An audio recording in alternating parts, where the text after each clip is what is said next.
একটা টাকা নেই, চলে গেছে ব্রাহ্মণ পাড়ার কৃষ্ণ মন্দিরে। আসতে কথা না,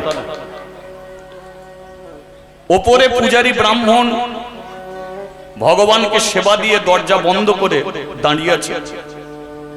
প্রেমানন্দ যেই মন্দিরের সিঁড়িতে পা দিয়েছে, ওপর থেকে পূজারী বলে উঠল, কে রে?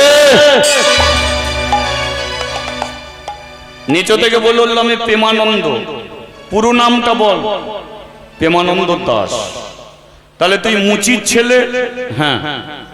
মন্দিরের সিঁড়িতে পা দিলি কেন? মন্দিরে উঠবো বলে। পা নামিয়ে নে। এটা ব্রাহ্মণ পাড়ার কৃষ্ণ মন্দির। এখানে ছোট জাতের মানুষের মন্দিরে ওঠা নিষেধ। এখনকার দিনে তো একাকার হয়ে আছে, ছোট জাত বড় জাত সবাই সমান। কিন্তু তৎকালীন দিনে ব্রাহ্মণরা কোনদিন ছোট জাতের মানুষদের মন্দিরে উঠতে দিত না। কিন্তু আপনারা কি জানেন যে ছোট জাতের মানুষ যদি না থাকতো তাহলে সমাজ কোনোদিন চলতো না। কিন্তু তারা কোনোদিনের জন্য সম্মান পায়নি। কথাগুলো শুনবেন। একই দুর্গা মঞ্চে ঢাকি ঢাক বাজায়, মুচির ছেলে কি ঢাক বাজাচ্ছে, ব্রাহ্মণ আরতি করছে। আরতি শেষ হয়ে গেলে ব্রাহ্মণকে প্রণাম করেন, কিন্তু মুচির ছেলে ঢাকিকে কোনোদিন প্রণাম করেন না। কিন্তু ঢাকি যদি ঢাক না বাজাতো তাহলে ওই বৈরের পুজো মণ্ডলে নেচে নেচে আর ঘন্টা বাজত। বাজত কি? তারা কোনোদিন সম্মান পায়নি, কিন্তু এরা পেয়ে গেছে। সেলুনে যারা চুল কাটে তারা পরামানিক নাপিত, তারা ছোট যায়। আচ্ছা, ওরা যদি চুল কাটা বন্ধ করে দেয়, আমাদের বন মানুষ হতে কতদিন লাগবে? উত্তম কুমার আর হবে তো? সমাজটাকে কারা সুন্দর করে রেখেছে? পাথর লাগানো বাথরুম, পায়খানা করে করে প্যান ভর্তি করে ফেলছে। পায়খানা পরিষ্কার করার জন্য কাদের ডাকে? ম্যাথর। পোস্টারে নাম লেখা আছে পায়খানা পরিষ্কার করা হয়। ফোন করে দিচ্ছেন, আমার বাড়ির পায়খানা পরিষ্কার করতে এসো। তারা পায়খানা পরিষ্কার করে দিয়ে যায়। আচ্ছা, ওরা যদি এই কাজ বন্ধ করে দেয় তাহলে পাথর লাগানো বাথরুম হলেও বাঁশ বাগানে গিয়ে বসতে হবে, ভেবেছেন? তাই তো? তাহলে ভেবে দেখবেন সমাজটাকে কারা এগিয়ে নিয়ে যাচ্ছে। আর আমরা তাদের ছোট জাত বলি, তাই না? যারা মাটির কলসি তৈরি করে, কুমোর, ওরা যদি কলসি করা বন্ধ করে দেয় তাহলে দেবদেবীর চরণ তলে কোনোদিন যোগমায়ের ভট হতে পারবে না। ওরা কাপড় কাচে ধোবা, ওরা যদি কাপড় কাচা বন্ধ করে দেয়, ইস্ত্রি করা যদি বন্ধ করে দেয়, আমরা চকচকে পোশাক কোনোদিন থাকতে পারি না। ভোরের বেলা ফিরি, রাস্তা দিয়ে আসি, রাস্তা পরিষ্কার করছে ঝাঁট দিয়ে দিয়ে। আমরা পান খেয়ে, বিড়ি খেয়ে, খৈনি খেয়ে, তেরেঙ্গা খেয়ে রাস্তাকে নোংরা করে দিই, আর ওরা সেই রাস্তাকে পরিষ্কার করে রাখে। আহা, কি সুন্দর চকচকে রাস্তা! কারা করলো ভাই? তাই জীবনে ভাববেন যে সমাজটাকে এগিয়ে নিয়ে যাচ্ছে ওরা। তাই ওদের চরণেই আমি কোটি কোটি প্রণাম নিবেদন করি। যারা বোঝে তারা সম্মান করে, যারা বোঝে না তারা ছোট জাত বলে দূরে সরিয়ে দেয়। আজ পূজারি বলে উঠল, তুই একজন মুচি, তুই মন্দিরে উঠতে পারবি না। মুচির ছেলে বলে উঠল, প্রেমানন্দ, আপনার মন্দিরে যে খোলটা বাজছে, ওই খোলটা কারা বানিয়েছে? আমরা চামড়া কেটে খোল বানিয়েছি। ওটা যদি মন্দিরে বাজতে পারে তাহলে আমি কেন মন্দিরে উঠতে পারবো না? তাই তো। আপনি যে জুতো পরে ঘুরে বেড়াচ্ছেন, এ চামড়া কেটে জুতো আমরা বানাই। আপনারা হেঁটে হেঁটে যাচ্ছেন, তাহলে আমরা কেন মন্দিরে উঠতে পারবো না? ব্রাহ্মণ বলল তুই ছোট জাত, তোকে মন্দিরে উঠতে দেব না। প্রেমানন্দ বলল আমি উঠবো না। ভগবান যদি সর্বত্র থাকে তাহলে মন্দিরে নেই ভগবান, চারিদিকেই ভগবান আছে। সম্মুখে একটা কদম গাছ ছিল, মন্দিরের সম্মুখে কদম গাছ, আর কদম গাছের নিচে দাঁড়িয়ে প্রেমানন্দ বলল ভগবান আজকে আমি ছোট জাত বলে মন্দিরে উঠতে পারলাম না, কিন্তু তোমার সঙ্গে আমি চ্যালেঞ্জ করে যাচ্ছি, তুমি আমাকে একটা ছেলে দাও, সেই ছেলেকে আমি তোমার পায়ে আমি দান করে যাব, তোমার পায়ে আমি দিয়ে যাব। আজকে যে ব্রাহ্মণটা আমাকে নামিয়ে দিল, কিন্তু মুচির ছেলেকে তোমার পায়ে দান করব, সেদিনকে আমি দেখব তুমি তাকে কি করে মন্দির থেকে নামিয়ে কদম গাছের নিচে দাঁড় করাতে পারো। হরি বল, হরি বল। তোমার সঙ্গে আমার চ্যালেঞ্জ, তাই তুমি আমাকে একটা ছেলে দাও। মানত করে চলে গেছে। আচ্ছা সুদাময়ীর বয়স কত বলেছিলাম মনে আছে কি? 60 বছর। 65? গাল চুপ কর একদম। 60 বছর তো ভগবানের কৃপায় 60 বছরের মেয়ের পেটে বাচ্চা এসে গেছে। হ্যাঁ হ্যাঁ ঠিক আছে ঠিক আছে, রাধে রাধে, হরে কৃষ্ণ। ঠিক আছে, 60 বছরের মেয়ের পেটে বাচ্চা এসে গেছে। ঠিক আছে, এবার কানাকানি শুরু হয়ে গেছে। কানাকানি তো হবে। ছি ছি ছি, কি যুগ পড়লো, 60 বছরের বুড়ির পেটে বাচ্চা, কানাকানি। মেয়েরা তো পরচর্চা পরনিন্দা করার ওস্তাদ, তবে আমাদের গ্রামের মেয়েরা নয়, বাইরে যাই সেখানের মেয়েরা। ওইখানে না, ওসব বাইরে। বাইরে হরিনাম শেষ, হরিনাম শেষ হয়ে গেল, আমি আর ভজন টজন করি না। হরিনাম শেষ হয়ে গেছে, আমি চুপি চুপি যাচ্ছি, ওরা আমার রাস্তায় উঠি, হরিনাম শেষ, আর কোনো কথা নেই। দিদি শুনেছিস টেম্পির মায়ের কি চলছে? দাদা বাদ দে, ভজুর বউ কালকে পালিয়ে গেছে। তাহলে বলো তো এটা হরিনাম শোনা নয়? তাহলে এই কানাকানি চলছে। ছি ছি ননি, কি হলো, কি যুগ করলো, 60 বছরের বুড়ির পেটে বাচ্চা, কানাকানি। সবাই অপেক্ষায় আছে, আস্তে সবাই অপেক্ষায় আছে, কবে ছেলে জন্ম দেবে আমরা ছেলে দেখতে যাব। একদিন সুদাময়ী সকাল বেলায় একটা ছেলে জন্ম দিল। 10খানা গ্রামের মানুষ ছেলে দেখতে এলো। প্রেমানন্দ জুতোর দোকানে একটা কালো মতো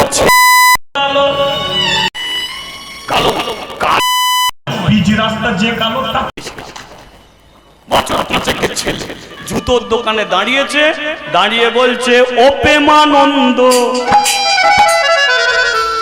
ও প্রেমানন্দ করে না আনন্দ, ও প্রেমানন্দ করে না আনন্দ, ও প্রেমানন্দ করে না আনন্দ।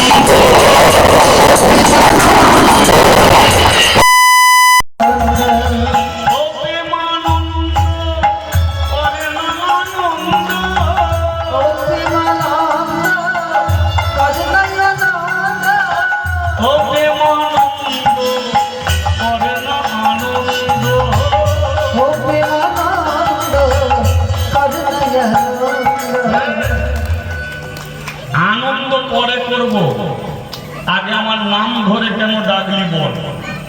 তুই একটা 5 বছরের বাচ্চা, আমি 70 বছরের বুড়ো, তুই আমার নাম ধরে ডাকছিস? তুই তো বাচ্চা। ছেলেটা বলে প্রেমানন্দ আমি বাচ্চা নয়, তুই বাচ্চা, আমি চৌবাচ্চা।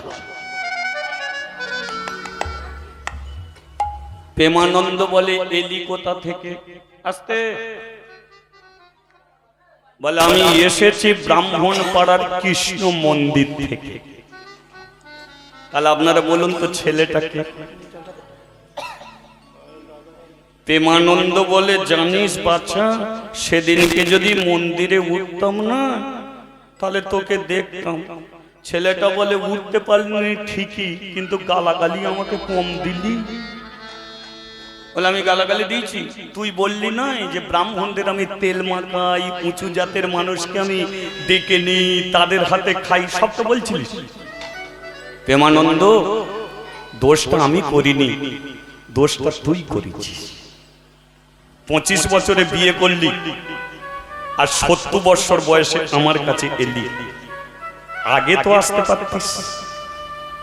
তাহলে দোষটা কার? তোর মতো ভুল সবাই করে জানিস। ঘরে দুটো জ্যান্ত ভগবান আছে, তাদের দিকে তাকায়নি। মালা পরে তিলক সেবা করে গয়া কাশী মথুরা ঘুরে বেড়াচ্ছে ভগবান পাবে বলে। জীবনে কোনোদিন ওরা ভগবানকে পেতে পারে না। হরি বল, হরি বল।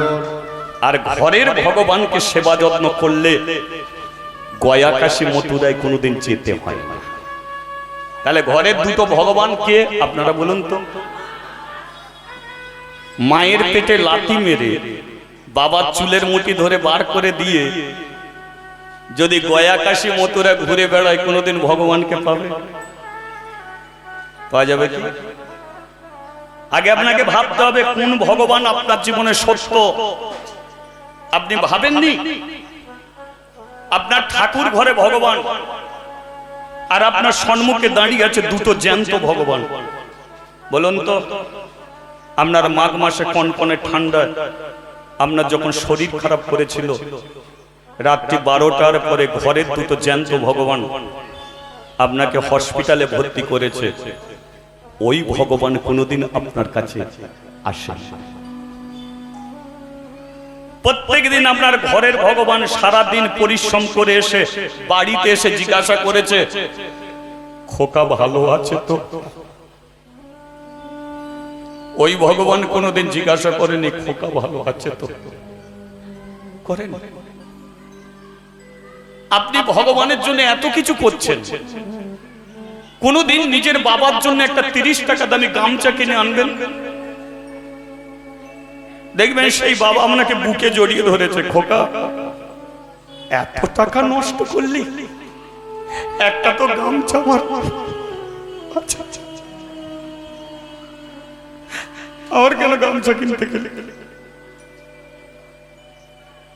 সেই বাবা কাঁদে। আপনার মাকে আপনি 200 টাকা দামি একটা ছাপা শাড়ি কিনে দেবেন,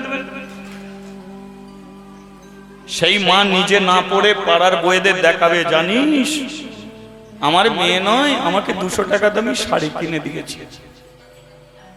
ওই ভগবানকে যতই খাও না কেন, ও তোমাকে বলবে না যে আহা আমার জন্য এত কিছু করেছিস।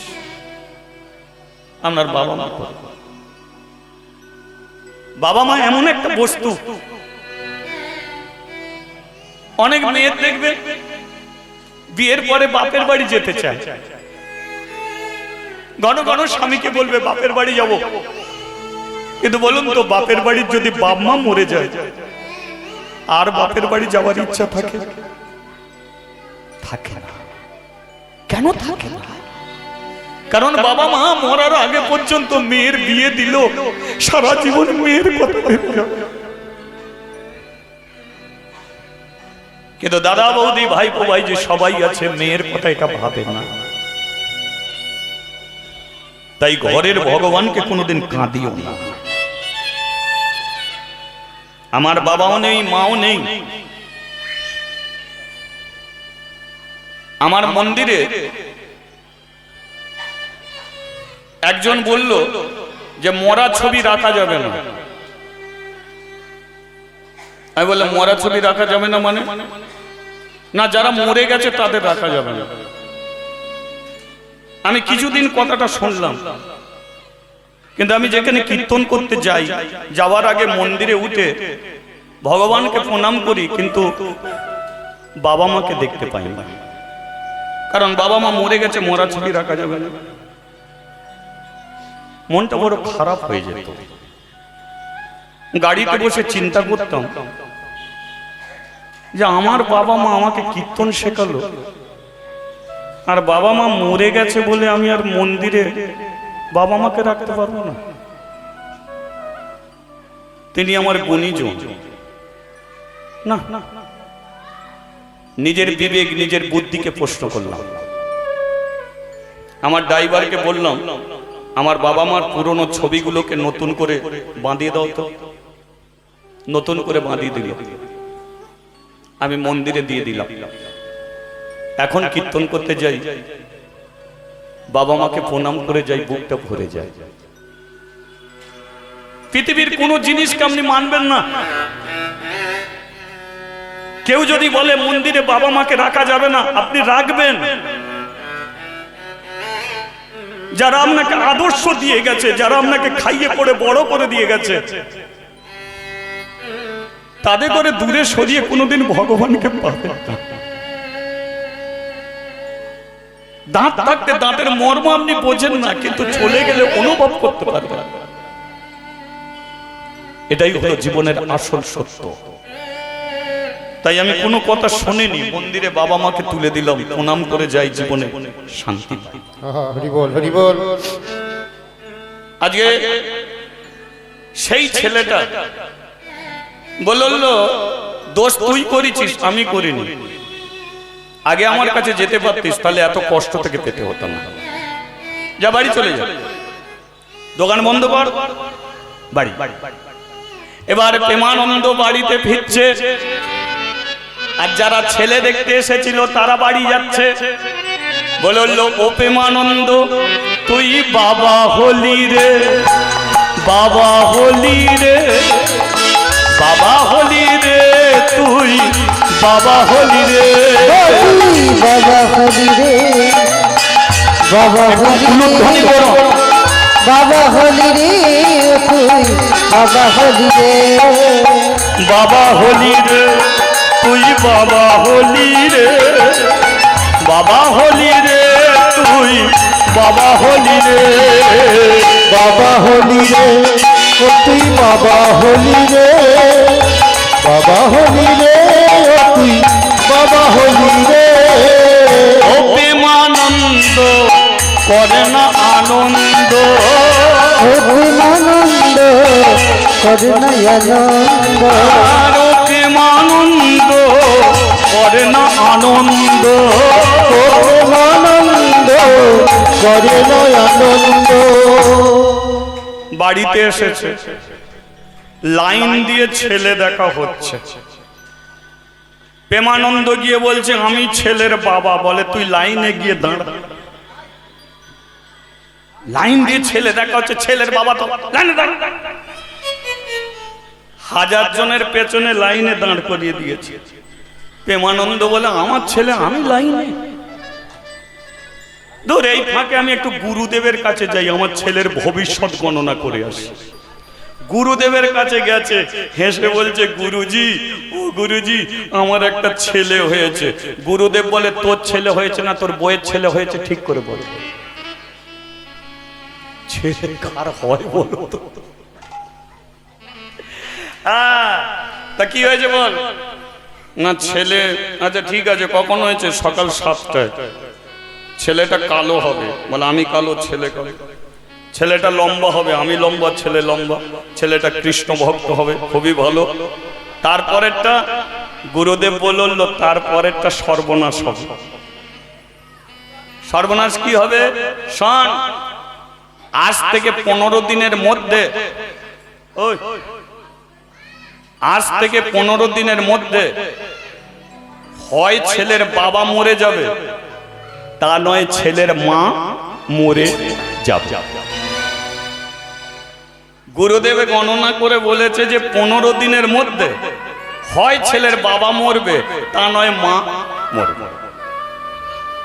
প্রেমানন্দ বলে, নির্দিষ্ট করে বলুন তো কে মরবে? বলে, তোর বউ মরবে, তুই বেঁচে থাকবি। ও, আমি মরবো, ঠিক আছে।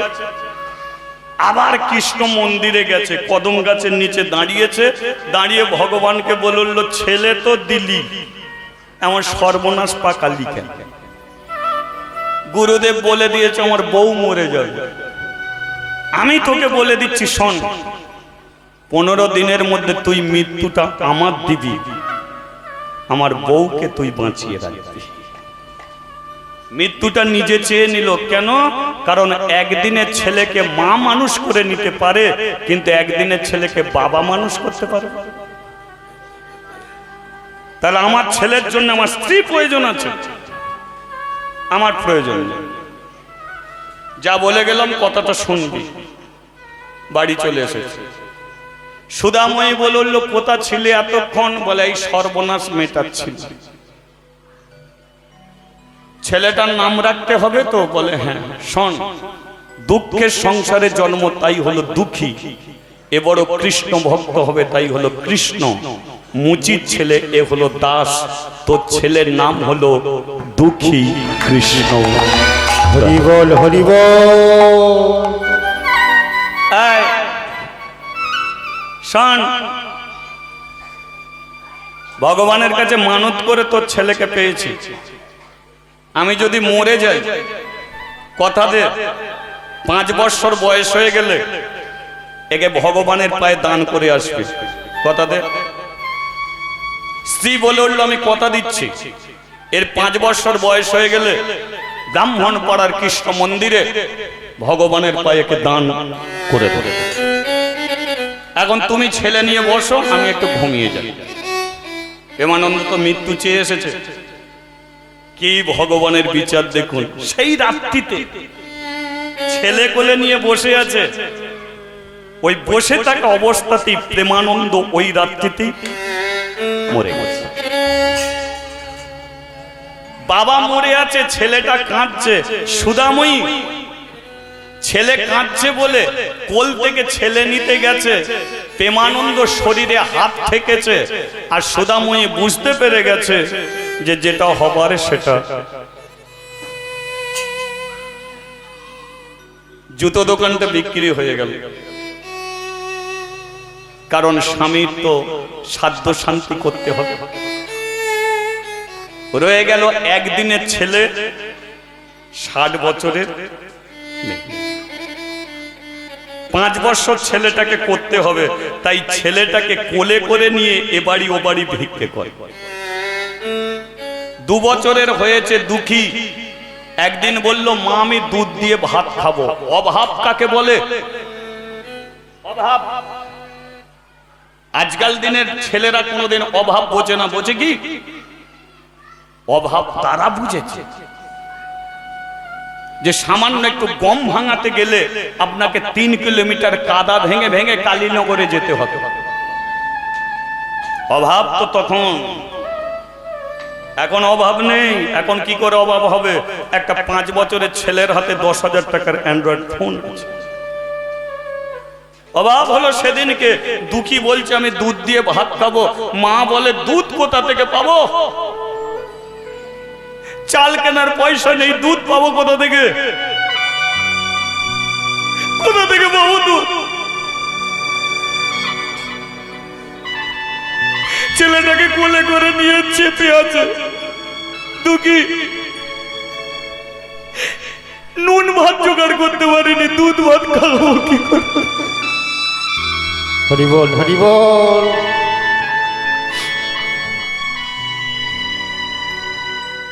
কিন্তু বাচ্চা ছেলে শুনবে কেন? মা কি করেছে? চালকে শিলে বেটেছে। চালকে শিলে বেটেছে। বলুন তো, চাল ধোয়া জল কেমন হয়? সাদা দুধের মতো না? চাল ধোয়া জল নিয়ে দুঃখীর ভাতে দিচ্ছে। দুঃখী বলছে, মা আজকে পেট ভরে খাবো। কিন্তু মা তো জানে আমি ছেলেটাকে চাল ধোয়া জল খাওয়াচ্ছি। ভগবান, এত কষ্ট তুমি আমাকে দিলে কেন? যাদের স্বামী চলে গেছে তারা বুকে হাত দিয়ে বলুন তো, স্মৃতিটুকু যদি মনে পড়ে যায় ভুলতে কি পারবে আমায়? এখনো পর্যন্ত স্মৃতিগুলো মনে পড়ে যে আমার স্বামী এই করতো, ওই করতো, সেই করতো। আজকে চলে গেল। আমার স্বামী যদি বেঁচে থাকতো তাহলে অন্তত নিজের বুকের রক্তকে বিক্রয় করে হলো আধ বাটি সে দুধ জোগাড় করে আনতো ছেলের জন্য। হরি বল হরি বল। কিন্তু করার কিছু নেই। চাল ভাটা জল খাইয়ে খাইয়ে দুঃখীকে 5 বছর করেছে। আর যেই 5 বছরের হয়েছে মনে পড়ে গেল স্বামীকে কথা দিয়েছে একে কৃষ্ণ মন্দিরে দিয়ে আসতে হবে। তাই দুঃখীকে বলে উঠল, চল তোকে এক জায়গায় নিয়ে যাব। কোথা? কৃষ্ণ দর্শন করবি। কৃষ্ণ ভগবান, হ্যাঁ ভগবান, সেই ভগবানকে তোকে দেখাবো।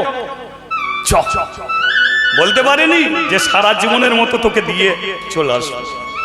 এবারে ছেলেটা আনন্দে কৃষ্ণ দেখবে। নাচিতে নাচিতে দুঃখী মন্দিরেতে যায়।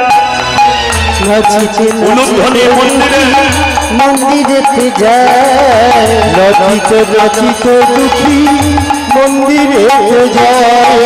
ভক্তগণ সবাই মিলে হরি গুণ গায়। ভক্তগণ সবাই মিলে হরি গুণ গায়। নেচে নেচে চলেছে, নেচে নেচে চলেছে। নেচে নেচে চলেছে, নেচে নেচে চলেছে।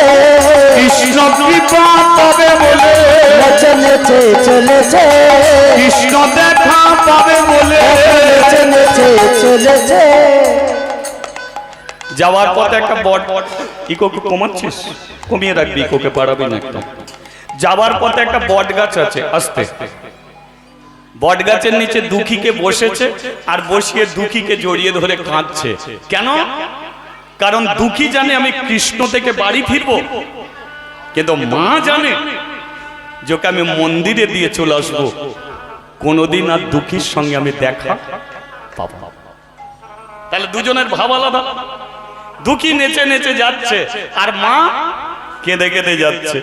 বট গাছের নিচে জড়িয়ে ধরেছে। তু বিনা ক্যা জিনা, তু বিনা ক্যা জিনা, তু বিনা ক্যা জিনা, তু বিনা ক্যা জিনা, তু বিনা ক্যা জিনা, তু বিনা ক্যা জিনা, তু বিনা ক্যা জিনা, তু বিনা ক্যা জিনা। তাহলে মা জড়িয়ে ধরে বলছে তোকে ছাড়া বাঁচবো কি করে। কিন্তু দুঃখী বলে আমি তো আবার কৃষ্ণ থেকে ফিরবো, চলো চলো চলো। নাচিতে নাচিতে দুঃখী মন্দিরেতে যায়। নাচিতে নাচিতে দুঃখী মন্দিরেতে যায়। ভক্তগণ সবাই মিলে হরি গুণ গায়। ভক্তগণ সবাই মিলে হরি গুণ গায়। আনন্দ ধরে না, আনন্দ ধরে না, আনন্দ ধরে না, আনন্দ ধরে না, কৃষ্ণ দর্শন করবে বলে, আনন্দ ধরে না, কৃষ্ণ দর্শন করবে বলে আনন্দ ধরে না। নাচিতে নাচিতে দুঃখী মন্দিরেতে এলো। এবার নাচিতে নাচিতে দুঃখী মন্দিরেতে এলো। নাচিতে নাচিতে দুঃখী মন্দিরেতে এলো। এবার নাচিতে নাচিতে দুঃখী মন্দিরেতে এলো। মন্দিরে এসেছে, একটু জয়ধ্বনি তো পড়বে। বলিয়ে রাধা রানী জিউ কি জয়। সবাই দেয়নি, তাই আর একবার বলিয়ে শ্যাম সুন্দর কি জয়। মদন মোহন কি। জয়। ওদিকের হলোটা কি? ওদিকে বলতে মন্দিরে কি হচ্ছে? পূজারী ব্রাহ্মণ ভগবানকে সেবা দিয়ে সেই সেবার প্রসাদ নিয়ে সবার হাতে হাতে দিচ্ছে। দিতে দিতে দুঃখী বলছে ওমা ওটা কি? সুদাময়ী বলে তোর কপাল ভালো, মন্দিরে দাঁড়িয়ে তুই ভগবানের প্রসাদ পাবি, হাত বাড়িয়ে দে। দুঃখী হাত বাড়িয়েছে, দুঃখীর মা বাড়িয়েছে। পূজারি প্রসাদ দিতে দিতে যেই সুদাময়ীর হাতে দিতে গেছে, মুখের দিকে তাকিয়ে বলে, তোকে তো কোনোদিন মন্দিরে দেখিনি, কি নাম তোর? সুদাময়ী। জাতিতে মুচির মেয়ে। হাত পেতেছিস কেন? প্রসাদ পাবো বলে। এটা বাড়ি। হাত পেতেছিস কেন? প্রসাদ পাবো বলে। হাত নামিয়ে নে। কেন? কারণ মন্দিরের নিয়ম, কোনো ছোট জাতের মানুষকে মন্দিরে উঠতে নেই, ছোট জাতের মানুষের হাতে প্রসাদও দিতে। হরি বল, হরি বল। সুদাময়ী বলল, আমাকে দিতে হবে না, আমার ছেলেটাকে দাও। পূজারি বলে, তুই যদি মুচির মেয়ে হোস তাহলে তোর ছেলেটা।